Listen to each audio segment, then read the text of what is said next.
Okay guys, another day, another vlog na punta ni guys. Oh. Nana pod mi event nga pag-servisan guys para sa GS Prom or Prom Night sa Tubay National High School na adri held sa Tubay Municipality. Na ilang basurahan guys, o ilang potobot. Diri guys, set up mi karondaan kay nagpahagyo sila nga advance set up daw mi kay mag-set up pod ang decorator.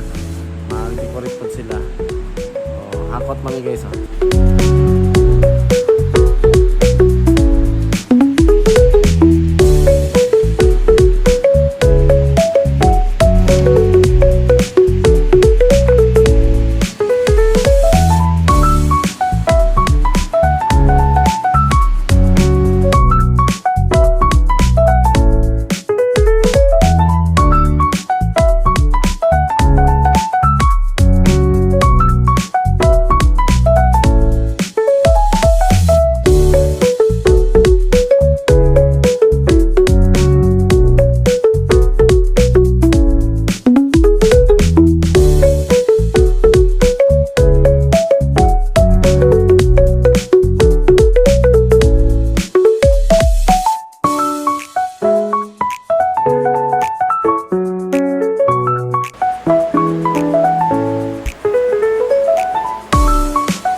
Sa lights guys,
control rin guys.